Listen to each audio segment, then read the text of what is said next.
Jika dulu semasa masih menjadi mahasiswa, melangkah untuk liburan adalah sesuatu hal yang harus dilakukan di setiap akhir semester bersama kawan-kawan yang menyenangkan.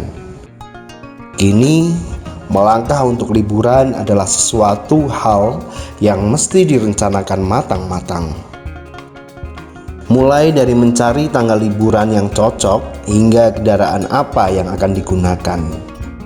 Bali adalah destinasi yang dinanti saat masih duduk di bangku sekolah. Dulu, tamasya dengan bus bersama kawan-kawan adalah hal yang hanya bisa dinantikan untuk dapat menuju Pulau Bali atau Pulau Dewata. Selebihnya, hanya dapat melihat keindahan dan cerita tentang Bali melalui YouTube dan televisi. Kini, untuk menuju Bali, ada hal yang mesti dipikirkan matang-matang, yaitu kekuatan tenaga. Meskipun rekam jejak mengendarai sepeda motor ke berbagai kota sudah saya miliki, tambahnya usia menjadi hal yang mesti sangat dipertimbangkan. Hujan salah satunya. Hujan yang dulu selalu dinanti untuk membuat story, kini hujan sudah sangat menjadi halangan.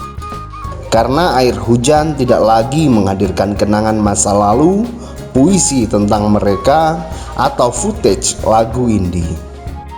Namun kini air hujan justru selalu menghadirkan tolak angin masuk ke dalam tenggorokan.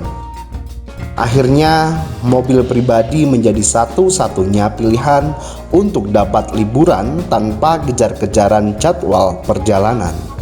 Karena sudah lama tidak ke Pulau Bali, bukan karena alasan rindu yang membuat saya ke Pulau Bali, tapi lebih kepada penasaran dengan kondisi Bali saat ini, yang konon katanya Bali merupakan salah satu fokus program Ekraf internasional dari kepemimpinan Bapak Jokowi.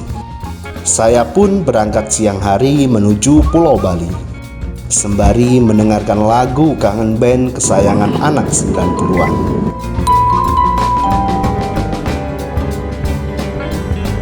Selayaknya engkau tahu betapa ku mencintaimu, kau tenangkanku dari mimpi burukku. Menyusuri sepanjang tol dari Bawen hingga Probolinggo dan sampai di pelabuhan Ketapang Banyuwangi serta menyeberang ke Pulau Bali adalah pengalaman pertama saya mengendarai mobil tanpa supir pengganti dan memasukkan mobil ke dalam kapal. Katanya di kapal saat menyeberang adalah momen untuk beristirahat. Tapi bagi saya yang saat itu kapalnya sedang sepi, kapal adalah destinasi liburan bagi saya yang berasal dari dataran tinggi.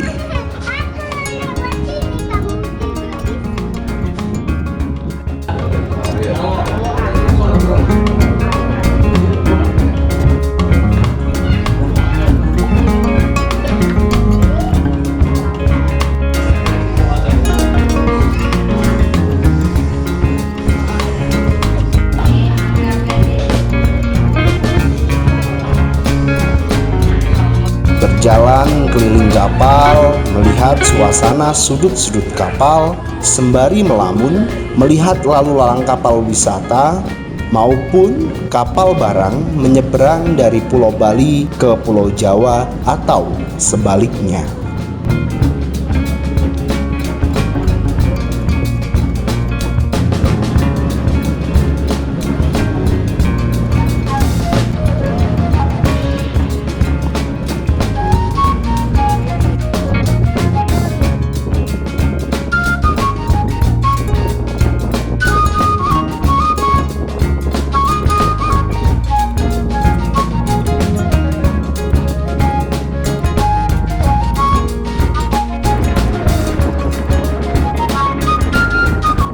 Masuk ke dalam kabin nahkoda kapal, sembari kepo-kepo tentang kehidupan nahkoda kapal.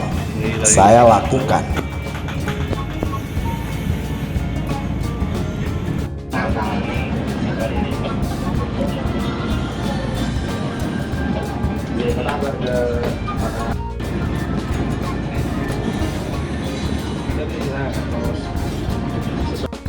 Nah, sehari berangkat berapa kali, Pak?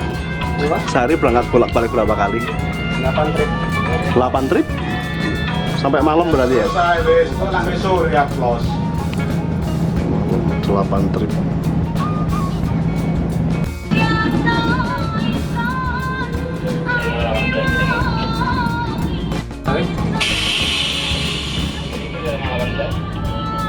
Jadi haluan sampean. Ya lanjutan.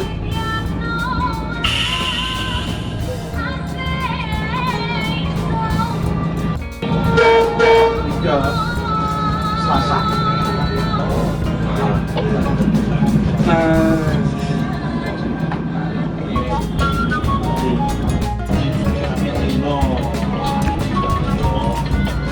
Di kapal saya belajar bahwa ternyata jarak dekat tidak mesti memakan waktu tempuh cepat.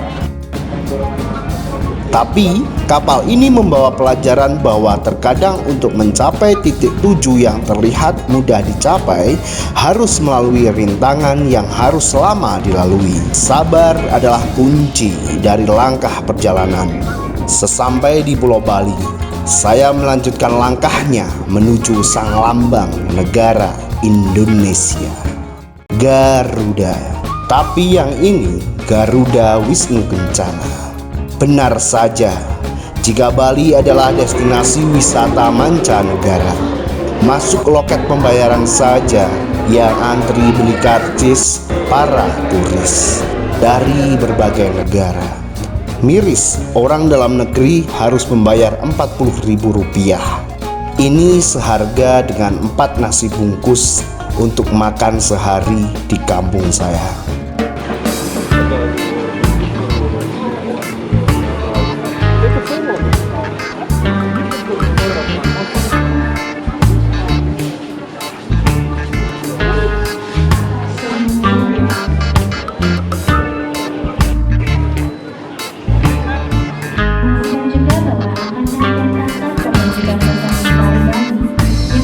GWK Bali memang ngeri. Dulu saya kesini pada malam hari, tapi ternyata kalau siang hari sumpah ngeri.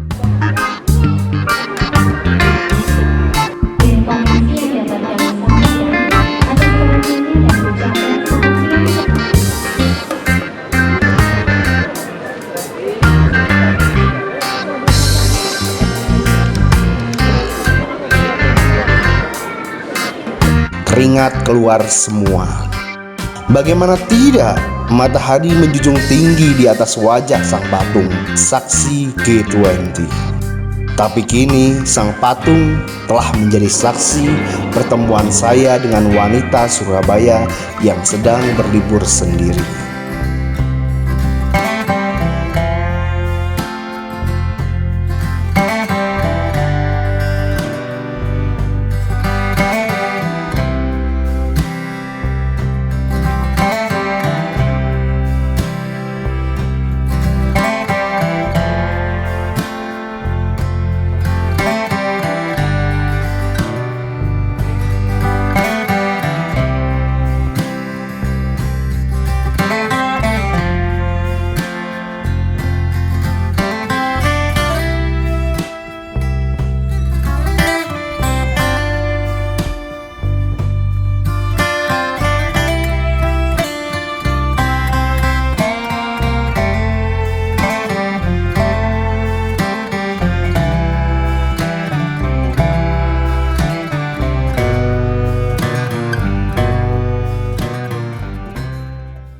Tapi bukan Bali namanya jika tidak ada unsur tradisional atau musik tradisional yang dikenalkan. Salah satunya alat musik ini sama sekali tidak dilirik oleh pengunjung wisatawan yang masuk melalui pintu masuk museum ini. Dibandingkan belajar mengenal budaya Bali, para turis lebih asik melihat galeri negeri ini. Galerinya isinya kayak begini.